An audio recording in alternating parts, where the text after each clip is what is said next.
अस्सलाम वालेकुम students, welcome to our channel study 910 with Asif and Saima. जी स्टूडेंट्स, आते हैं अपने नेक्स्ट टॉपिक की तरफ जो क्या है chemical formulas of a compound. अगर आपको किसी भी कंपाउंड का एम्पिरिकल फार्मूला पता है तो आप उसका केमिकल फार्मूला किस तरीके से बना सकते हैं। हमें पता है कि कोई भी किसी भी कंपाउंड का empirical formula we show the simplest whole number ratio of an atom है। तो अगर हमें उस कंपाउंड का एम्पिरिकल फार्मूला पता होगा हम उसका मॉलिक्यूलर फार्मूला फाइंड आउट कर सकते हैं। अब मॉलिक्यूलर फार्मूला फाइंड आउट करने के लिए यहाँ पे एक फार्मूला दिया गया है, molecular formula equal to n into empirical formula. n क्या है, where n is molar mass over empirical formula mass. Molar mass किसी भी कंपाउंड की मॉलिक्यूलर मास, इसको मोलर मास बोलते हैं, जो उसके एटम से फाइंड आउट की जाती है। इसी तरह एम्पिरिकल फार्मूला मास एम्पिरिकल फार्मूला से फाइंड आउट की जाएगी। जैसे यहाँ पे आप एग्जांपल देखें, एग्जाम्पल आपको दी गई है। For example the empirical formula of hydrogen पर ऑक्साइड इज HO। यहाँ पे ये इसका एम्पिरिकल फार्मूला दिया गया है HO इसका एम्पिरिकल फार्मूला है। तो इसकी एम्पिरिकल फार्मूला मास कैसे फाइंड आउट करेंगे। हाइड्रोजन की हमें पता है 1 और ऑक्सीजन की होती है 16, 1 प्लस 16, तो इसकी जो एम्पिरिकल फार्मूला मास है वो 17 हो जाएगी। It's molar mass is 34। Molar mass आपको क्वेश्चन में दी गई है 34 है। तो सबसे पहले आप फाइंड आउट करेंगे n की value. n is equals to molar mass over empirical formula mass. Molar mass आपको क्वेश्चन में 34 दी गई, जबकि एम्पिरिकल फार्मूला मास उसके एम्पिरिकल फार्मूला से फाइंड आउट की है। मैंने आपको कैलकुलेट करके भी बता दिया है। हाइड्रोजन की मॉलिक्यूलर मास 1 होती है, ऑक्सीजन की 16, तो दोनों को ऐड करें तो ये 17 इसकी एम्पिरिकल फार्मूला मास आ जाएगी। तो यहाँ पे n की वैल्यू 2 आ गई। अब मॉलिक्यूलर फार्मूला फाइंड आउट करने का formula, molecular formula equal to n into empirical formula. Empirical formula हमारे पास क्या आता है HO और n की वैल्यू क्या है 2, जिसको यहाँ पे लिख दिया गया है। यहाँ आप इसको अगर यहाँ पे लिखना चाहें तो यहाँ पे भी लिख सकते हैं। तो इस 2 का मतलब होगा ये 2 हाइड्रोजन के लिए भी है, 2 ऑक्सीजन के लिए भी। तो किसी भी कंपाउंड के जब मॉलिक्यूलर फार्मूला को शो करते हैं तो उसके नंबर ऑफ एटम उसके सबस्क्रिप्ट में लिखे जाते हैं, इसलिए इसका फार्मूला H2O2 बनेगा। अब यहाँ पे एक इंफॉर्मेशन दी गई है कि for a compound value of n is 1। अगर उसकी n की वैल्यू 1 है तो उसका मॉलिक्यूलर फार्मूला सेम होगा as that of their empirical formula. तो ये बात आपने याद भी रखनी है कि कौन से कंपाउंड का मॉलिक्यूलर फार्मूला और एम्पिरिकल फार्मूला सेम होगा जब n की वैल्यू 1 हो। अब यहाँ पे exercise, write down the name of 3 such compound which have the different empirical and molecular formula. कुछ ऐसे कंपाउंड के नाम बताने हैं जिसका एम्पिरिकल और मॉलिक्यूलर फार्मूला डिफरेंट होता है। तो यहाँ पे आप कंपाउंड दे सकते हैं बेंजीन, जैसे हमने पढ़ा था C6H6 ले लें। यहाँ आप बात कर सकते हैं इसमें हाइड्रोजन परऑक्साइड, जैसे अभी हमने एग्जाम्पल पढ़ी H2O2। थर्ड एग्जाम्पल आप इसमें ले सकते हैं ग्लूकोज की C6H12O6। तो ये ऐसे कंपाउंड है जिनके मॉलिक्यूलर फार्मूला और एम्पिरिकल फार्मूला डिफरेंट होंगे। प्रॉब्लम आपको दी गई है, देखें empirical formula of compound is CH। Empirical formula दे दिया गया CH है। Its molar mass is 78 gram per mole. Find out its molecular formula. Molecular formula find out करना है। आपने सबसे पहला जो काम करना होता है, अगर एम्पिरिकल फार्मूला पता है तो आपने उसकी empirical formula mass find out करनी है। वो कैसे फाइंड आउट करेंगे, कार्बन की होती है 12 मॉलिक्यूलर मास प्लस हाइड्रोजन की हमें पता है 1, तो यहाँ पे इसकी एम्पिरिकल फार्मूला मास बन जाएगी 13, जबकि उसकी मॉलिक्यूलर मास हमें 78 दी गई है। n की वैल्यू फाइंड आउट करेंगे, मॉलिक्यूलर मास या molar mass divided by empirical formula mass. Empirical formula मास आपने खुद फाइंड आउट करनी है, जो जैसे यहाँ पे मैंने कैलकुलेट करके बता दी। तो 78 divided by 13 is equal to 6। तो n की वैल्यू हमारे पास आ गई 6। अब इस 6 को मल्टीप्लाई करेंगे आप, तो जब फार्मूला लिखा जाएगा तो ये सबस्क्रिप्ट में आ जाएगा C6H6। तो हमारे पास मॉलिक्यूलर फार्मूला बन गया C6H6। नेक्स्ट एक्सरसाइज देखें, the empirical formula of compound is CH2O।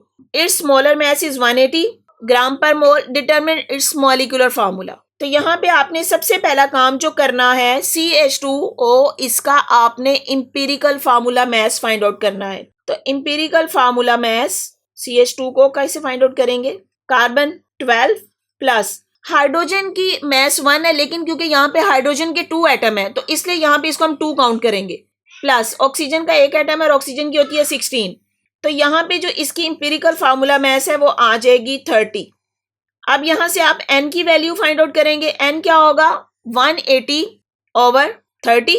Calculation करें, n की वैल्यू यहाँ पे आ जाएगी 6। तो मॉलिक्यूलर फार्मूला कैसे बनेगा? 6 मल्टीप्लाई CH2O।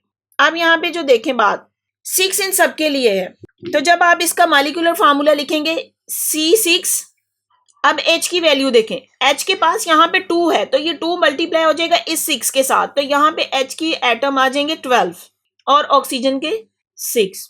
तो यहाँ पे इस कंपाउंड का मॉलिक्यूलर फार्मूला बनेगा C6H12O6। दोबारा बता दूं आपको कि यहाँ पे 12 किस तरह आया है, क्योंकि हमारे एम्पिरिकल फार्मूला में ही हाइड्रोजन के 2 एटम थे, तो 6 2 के साथ मल्टीप्लाई हो जाएगा तो ये 12 बन जाएगा जी। नेक्स्ट क्वेश्चन है, the empirical formula of a compound is CH2O। दोबारा यहाँ पे CH2O दिया गया है, तो इसकी एम्पिरिकल फार्मूला मास क्या आएगी? 30। Its molar mass is 60 gram per mole. Determine its molecular formula.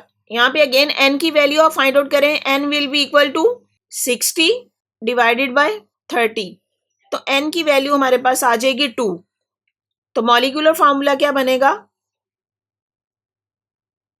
C2H4 आ जाएगा, 2 2 जा 4, और ऑक्सीजन के लिए फिर 2, तो यहां पे इसका मॉलिक्यूलर फार्मूला होगा C2H4O2। जी स्टूडेंट, आते हैं अपने नेक्स्ट टॉपिक की तरफ। Deduce the molecular formula from the structure formula.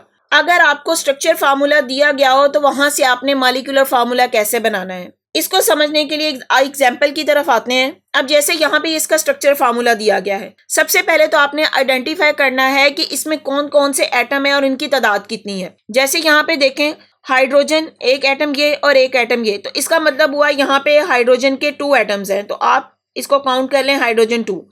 Sulphur देखें 1 एटम है 1।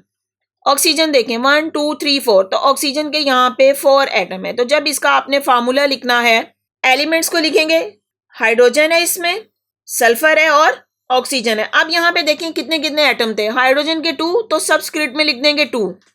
सल्फर 1, तो यहाँ पे 1 लिखने की जरूरत नहीं है, जबकि ऑक्सीजन के केस में 4 है, तो यहाँ पे आप 4 लिख देंगे, तो ये हमारा फार्मूला बनेगा H2SO4। इसी तरह जो नेक्स्ट एग्जांपल है, write down the molecular formula of acetic acid, it's structure formula. Structure formula दिया गया है, तो सबसे पहला काम आपने यहाँ पे number of atoms count out करने हैं। कार्बन देखें, कार्बन के एटम है यहाँ पे 2। हाइड्रोजन काउंट करते हैं, एक हाइड्रोजन का ये और यहाँ पे ये 3 लिखा हुआ है, तो 3 + 1 = 4, और ऑक्सीजन 2, तो इसका मॉलिक्यूलर फार्मूला बनेगा, कार्बन के 2 है तो C2, हाइड्रोजन 4 एंड ऑक्सीजन 2, तो C2H4O2 इसका मॉलिक्यूलर फार्मूला।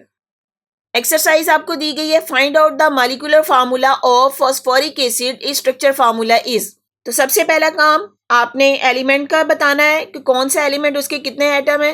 हाइड्रोजन का देख लें, काउंट करें, हाइड्रोजन 1 2 3 हो गए। फास्फोरस देखें, सिंगल है, 1 लिख देंगे। ऑक्सीजन काउंट करें, 1 2 3 4, तो ऑक्सीजन के हो गए 4।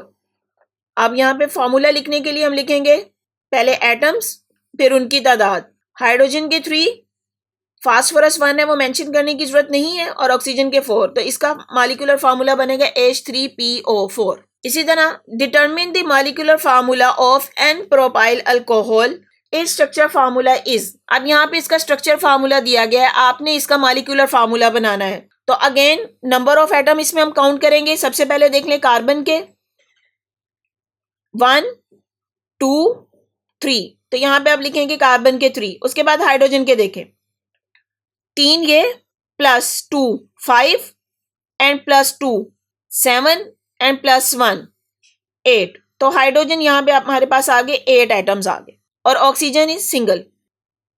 तो अब इसका फार्मूला देखें, CHO, carbon is 3, hydrogen 8 and oxygen is single, तो C3H8O इसका मॉलिक्यूलर फार्मूला होगा। इसी तरह नेक्स्ट देखें, write down the formula of calcium carbonate, it's structure formula is. अब यहाँ पे देखिए, कैल्शियम सिंगल एटम है, 1 लिख देंगे। कार्बन सिंगल एटम है, 1 लिख देंगे। ऑक्सीजन कितने हैं, 3, तो यहाँ पे इसका जो फार्मूला बनेगा CaCO, अब ये भी 1 है, ये भी 1 लिखने की जरूरत नहीं, जबकि ऑक्सीजन 3 है, तो फार्मूला बन जाएगा CaCO3। तो ये इसका मॉलिक्यूलर फार्मूला है। इस तरह आपको जिस भी कंपाउंड का स्ट्रक्चर फार्मूला दिया हो तो आपने सबसे पहले उसके नंबर ऑफ एटम काउंट करने हैं और बाद में उसको रीअरेंज करके लिख देना है, तो ये उसका मॉलिक्यूलर फार्मूला बन जाएगा। जी स्टूडेंट्स, अगर आपको मेरा लेक्चर पसंद आया है तो मेरी वीडियो को लाइक करें, अपने फ्रेंड्स के साथ शेयर करें, मेरे चैनल को सब्सक्राइब करें और बेल आइकन पे क्लिक कर दें ताकि हर आने वाली न्यू वीडियो सबसे पहले आपको मिल जाए। Thank you. दुआओं में याद रखिए। अल्लाह हाफिज़।